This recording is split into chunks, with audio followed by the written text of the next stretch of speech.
It is looking more and more unlikely now that the September 10 debate between Donald Trump and Kamala Harris will go ahead.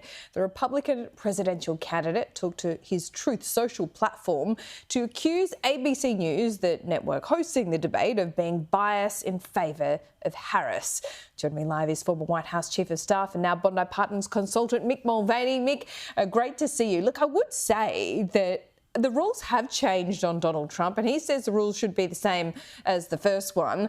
The fact that he's complaining about it so loudly and doing so on Truth Social is really, I mean, why is he declaring his hand here?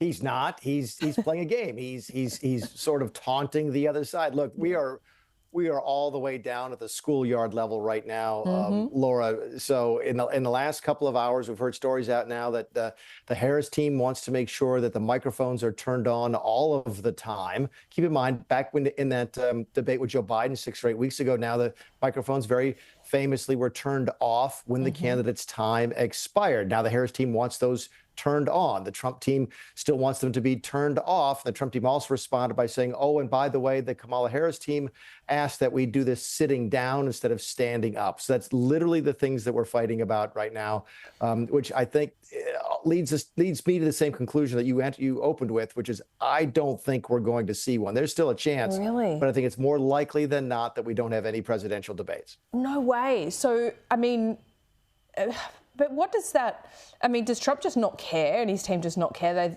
think by not doing it, it just won't hurt him at all? No, I think I think both sides are sort of on the same page. Kamala Harris is doing very well. Keep in mind, she came out of her convention last week, got a little bit of a bump. There's new polling data out tonight that we might get a chance to talk about that shows her leading in several of the swing states and has a 58% chance likelihood of winning, according to this pollster. And it's a pretty good poll. I've taken a look at it. So if you're winning, you don't want to do a poll, don't want to do a debate.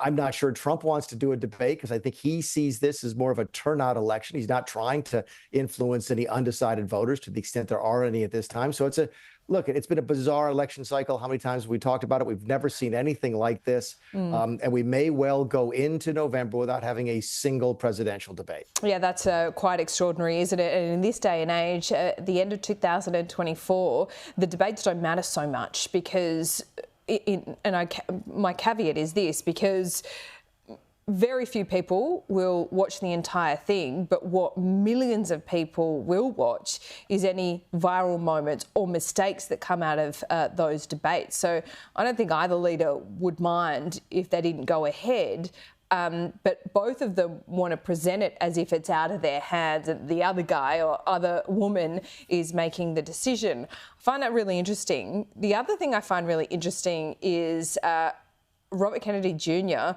pulling out of the race. That's not the interesting bit, but supporting Trump. I guess, you know, they're both from a long line of privilege and money. Maybe that's the connection. I have no idea. Look, Robert F. Kennedy Jr. continues to be sort of an enigmatic character in American politics.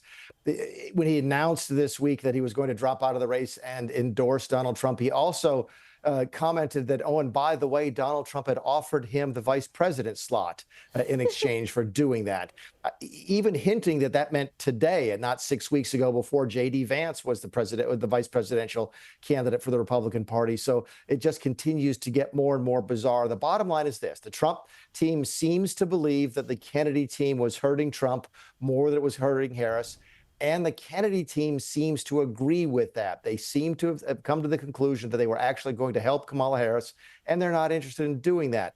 At the end of the day, I don't think it makes that much of a difference. The folks who are voting for Kennedy are probably more likely not to vote than they are to vote for either Kamala Harris or Donald Trump. He was sort of the place where people who didn't like any of the candidates would go to hide, or at least go to sort of voice their opposition to the way things were going. So it's going to make a news splash. There's no question about it. Yeah. It may count for a handful of votes, but I don't think it changes the outcome at all. A new polling out today. What does that tell us? Kamala Harris has had a really, really good 6 weeks. It's been just bizarre, LJ. I mean, it just has to go from a vice president that not that many people knew with an approval rating in the low 30s as recently as 6 months ago to leading nationwide by 4 or 5 or more points, and even leading in those critical swing states, Pennsylvania, Michigan, Wisconsin, even maybe Arizona by more than the margin of error. It's been just a tremendous burst of momentum from the Kamala Harris campaign. So, look, if the election were today, she would likely win. That doesn't mean the pendulum's not going to change 2 or 3 times between now and November, but she's had an extraordinary 4 weeks.